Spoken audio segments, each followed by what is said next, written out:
बस्तर में माओवादियों से लोहा लेने के लिए अंतिम चलते जितने कैंप खोले गए, बस्तर में उन कैंपों में लगभग पहुंच अंतिम पाने सांसें के ले रहा लिए है। भी आप कई लोगों की समस्याओं मेहनत का वास्तव में सामना करना पड़ा। विकास की गति को बढ़ाने हेतु जब नए कैंपों का विस्तार हुआ, तो इन कैंपों के सहारे जनजीवन में भी सुधार हुआ।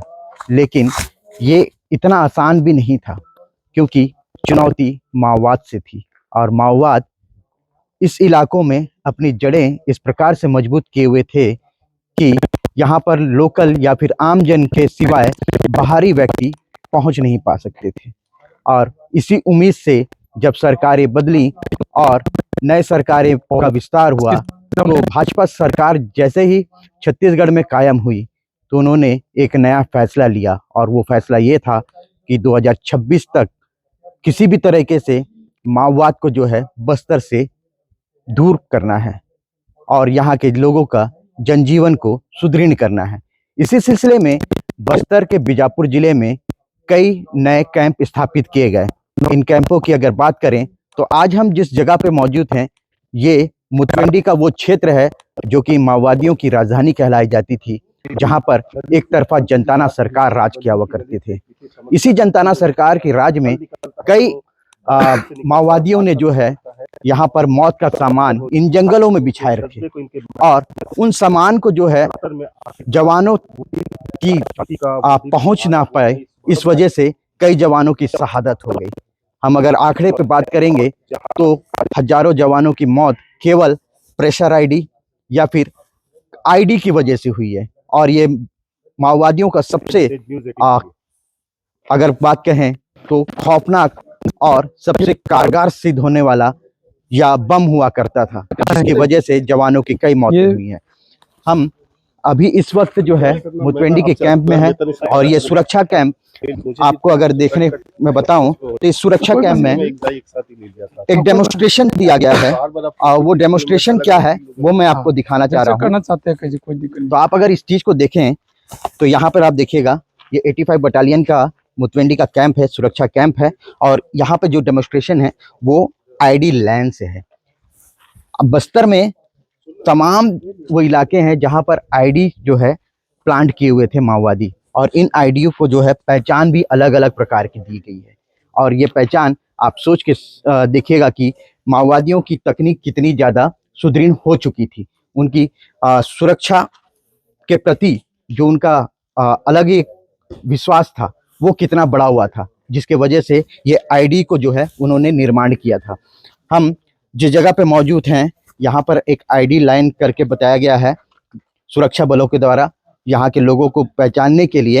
ये आप देखिए, इस क्षेत्र में स्पाइक होल अमूमन देखने को मिलता है, क्योंकि यहाँ पर जंगलों में, पहाड़ों में माओवादियों द्वारा बिछाया गया यह स्पाइक होल कहीं ना कहीं जवानों के लिए, आम ग्रामीणों के लिए मौत का सामान हुआ करता था।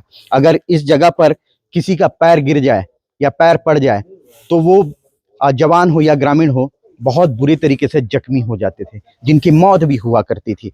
एक आप इस तरह में देखिएगा प्रेशर आईडी, ये प्रेशर आईडी आप देखिए किस तरह से इसको डेमोन्स्ट्रेट किया गया है। ये इस तरह से माओवादी जो है प्रेशर आईडी का निर्माण करते थे, जमीन के अंदर इसे रखते थे, और ये जैसे ही जवान इस पे ऊपर में कदम रखेंगे, तो ये प्रेशर के थ्रू ब्लास्ट हो जाएगा, जिससे काफ़ी ज़्यादा नुकसान हुआ करता था। वैसे ही यहाँ पे आप देखिएगा ट्रिप वायर पुल मैकेनिज्म में ये एक आईडी है, जो कि ट्रिप के द्वारा जैसे ही जवान जंगलों में कदम चाल करते हुए आगे बढ़ते हैं, तो इस प्रकार की जो तारनुमा होती है, उस पर अगर पैर फंस जाए तो ये आईडी ब्लास्ट हो जाता था। वैसे ही pressure ID with multiple mechanism, ये भी एक प्रकार का प्रेशर आईडी है, जो कि वायरों से कनेक्टेड होता था और जंगलों में बहुत ज़्यादा कठिनाई पैदा करता था, क्योंकि घास फूस और सूखे पत्तों की वजह से वो नज़र नहीं आता है, जिसके वजह से अमूमन जवान जो है इस ट्रैप में बहुत ज़्यादा फंसते हुए नजर आए हैं। वैसे ही कमांड आईडी, जो कि एक कमांड के थ्रू इनको कनेक्ट किया जाता था, बैटरी से इसे कमांड किया जाता था, और 200-300 मीटर की दूरी पर कोई माओवादी जो है इसे कनेक्ट कर उसको विस्फोट करने में सक्षम हो पाता था। इससे भी कई जवानों की नुकसान पहुंचा हुआ है। वैसे ही डायरेक्शन माइन, ये जो आप देख रहे हैं, ये नए तरह का एक आईडी है जो कि अमूमन बस्तर के बीजापुर जिले में बहुत पाया गया है, और इसकी इजाद भी जो है नक्सलियों ने एक अलग आधुनिक तरीके से किया था। हमारे साथ में इस कैंप के जो सीओ हैं वो यहाँ पे मौजूद हैं, हम उनसे भी चर्चा करेंगे और जानने का प्रयास करेंगे कि आईडी वास्तव में जो है कितना खतरनाक है और इसको किस तरह से जो है डिफ्यूज किया जाता है, और जब ऑपरेशन पे जाते हैं तो कितना खतरा जो है आईडी पैदा करता है जवानों के लिए। सर नमस्कार। नमस्कार। सर आपका नाम तो बताइए। मेरा नाम उमाकांत मितई है। मैं ये मोटबंडी का जो कंपनी है उसका कैंप कमांडर हूँ। सर जैसे हम देख पा रहे हैं यहाँ पर आईडी लाइन जो आपने बनाया हुआ, डेमोन्स्ट्रेशन दिया है, तरह तरह की आईडी से यहाँ पे 1 2 3 4 5 प्रकार की आईडी और एक स्पाइक खोलकर डेमोन्स्ट्रेशन आपने दिया है। तो इन आईडियों के बारे में थोड़ा सी जानकारी दे दीजिए ताकि हमारे दर्शक भी जान पाए कि आप जैसे यहाँ जंगलों में कितना खौफनाक सफर आप लोग तय करते हैं, कितनी मुश्किलों का सामना करते हैं, और ऐसे वो मौत के समान है, उनसे आप किस तरह से अपने आप को बचाते हैं, साथ ही ग्रामीणों को भी बचाते हैं। ये एक्चुअली आईडी मतलब हमारे नॉर्मल भाषा में इम्प्रोवाइज एक्सप्लोसिव डिवाइस बोलते हैं। तो आप इसको आईडी को लगाने में अलग अलग तरीके से लगा सकते हैं। ये आईडी एक्चुअली देखा जाए तो एक तरह की लोकल देसी तरीके का बम लगाने का इनका क्या बोलते हैं, इनका एक टेक्निक है। इसमें मेन इनको चाहिए एक जो आईडी शुरू कराने के लिए इग्निशन करने के लिए इग्निशन स्विच चाहिए, और उसको आगे तक ले जाने के लिए वेव कैरियर बोलते हैं हमारी भाषा में। जो आपने स्विच किया मतलब आप नॉर्मल भाषा में बोलते तो इनर्जी लेके जाते हैं तार के थ्रू, एंड फिर उसको पहुंचा देते हैं हमारा एक्सप्लोसिव तक, और जहाँ जैसे वहाँ एक्सप्लोसिव पहुंचाएगा वहाँ पे डिटोनेटर फंसा रहता है, और ये जैसे एनर्जी डिटोनेटर को मिल जाता है तो एक्सप्लोसिव वहाँ पे फंस जाता है। यही है आईडी। लेकिन इस आईडी को यहाँ का नक्सल जो है इन लोगों ने अलग अलग तरीके से बना रखे हैं। कई जगह पे प्रेशर आईडी बना रखा है, जैसे इनके ऊपर हम पाँव रखेंगे, थोड़ा सा हल्का सा प्रेशर डाल देंगे तो फिर वो इनका सर्किट पूरा हो जाता है, और इसको हम प्रेशर आईडी बोलते हैं। और दूसरा में कमान आईडी भी बोलते हैं। जैसे अब हम कोई भी दुश्मन आमने सामने जा रहे हैं और हम इन्हीं के ऊपर डायरेक्ट एकदम टारगेट आईडी ब्लास्ट कर रहे हैं, तो दुश्मन को देखते ही उसी जगह पे अगर पहुंच गया तो हम उसको स्विच को ऑफ या ऑन करके हम कमांड दे सकते हैं। नॉर्मल भाषा में इसको हम कमांड आईडी बोलते हैं। देन हम ट्रिप वायर जो बोलते हैं, ट्रिप मतलब हम आईडी को सर्किट पूरा करने के लिए कोई भी आईडी का टेक्निक में पॉजिटिव और नेगेटिव जो है जोड़ना पड़ता है। उसको जोड़ने से पहले हम एक इसमें वायर या किसी भी प्रकार की कोई भी चीज़ फंसा के रखते हैं। जब हम पैदल जाते हैं और वो वायर निकल जाते हैं तो पॉजिटिव और नेगेटिव अपने आप टच हो जाते हैं, देन उसका सर्किट पूरा होता है, देन ब्लास्ट होता है। तो ये मैंने 2-3 एग्जाम्पल दिया है। तो इस तरीके से काफ़ी तरीके की आईडी बना सकते हैं, और आईडी बनाना मुश्किल काम नहीं है।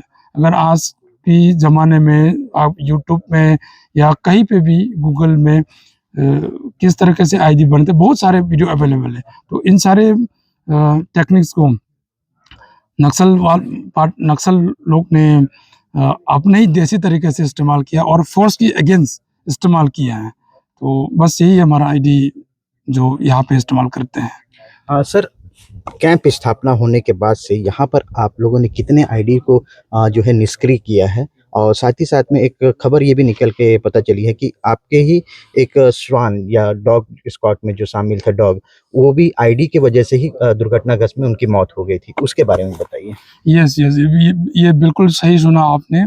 ये 2024 दिसंबर में हम एक ऑपरेशन में निकले थे, मेरा पार्टी जंगल के अंदर हम 300-400 मीटर अंदर चले गए थे। तो इसमें हमारा कैनाल डॉग और एक सिविलियन डॉग जो है साथ साथ जा रहे थे। तो हमारे पूरा टीम के सामने उस ऑपरेशन के दौरान हमारे पूरा टीम के सामने वो डॉग आईडी की जहाँ आईडी लगाया उसी पे स्पॉट पे ही पहुंच गया। तो जैसे वो आईडी को उसने आइडेंटिफाई किया, उसी टाइम पे ही ब्लास्ट हो गया, और उसी स्पॉट पे ही वो जो हमारा डॉग है उसका शहीद हो गया और उसी दो भागों में एकदम फाड़ के ब्लास्ट हो गए। और दो जो हमारे साथी हमारे दोस्त उसी ने अपनी जान तो गंवा दिया, लेकिन मेरा सभी जवानों का जिंदगी जान बचाए, ये बहुत खुशी की बात है। तो मैं आज भी सलाम देना चाहता हूँ उसी दो को जिसने हमारे जवानों का जान बचाए। अब तक कितने आईडीज को आप लोगों ने यहाँ पे निष्क्रिय किया होगा, डिस्प्यूट किया है? ये कि 2 साल लगभग होने वाला है। आज तक हमारा 32 आईडी रिकवरी हुआ है, सक्सेसफुली रिकवरी किया है। और रिकवर करने के बाद डिमोलिश भी हो गया और हेडक्वार्टर या हायर ऑफिस को रिपोर्ट करने के बाद। और आईडी ब्लास्ट इस एरिया में 2 बार हो गया और किस्मत से बोले या मेरे जवानों की केयरफुलनेस या इनका मेहनत बोले तो किसी को कोई नुकसान नहीं हुआ। 2 इंसिडेंट ब्लास्ट और 32 रिकवरी, ये टोटल 34 इंसिडेंट हुआ आज तक का 2 साल का डिप्लॉयमेंट में मोटमंडी एरिया में। तो ये इस कैंप के जो है सेकंड सीओ या फिर सीओ सर, माफी चाहूँगा। मैं ओसी में ऑफिसर कमांडर में कैंप कमांडर बोलिए, सीओ हेडक्वार्टर में रहते हैं। तो कैंप कमांडर जी से बात हो रही थी और इन्होंने जो है बखूबी इस चीज़ को बहुत अच्छे से समझाया। और साथ ही मैं अपने दर्शकों को ये भी बताना चाहूँगा, ये जो आईडी हुआ करती है, इसी आईडी के वजह से पिछले अगर हम देखें 10-15 सालों में तो कई जवानों ने जो है अपनी शहादत केवल और केवल इन्हीं आईडी के वजह से दिया है। और ये मौत का जो सामान है ये ज़मीन के अंदर में इस तरह से बिछाया जाता है जिसकी पहचान अमूमन नहीं हो पाती है, क्योंकि लैंडमाइन जैसा व्हीकल भी जो है इसे पहचानने में कारगर सिद्ध नहीं होता है। और कई दफ़े हमने देखा है नक्सलवाद से लोहा लेते समय लैंडलाइन व्हीकल भी पर कच्छे उड़ते हुए नजर आए हैं। सतीश अल्लूर, मुतवेंडी, बंसल न्यूज़ के लिए।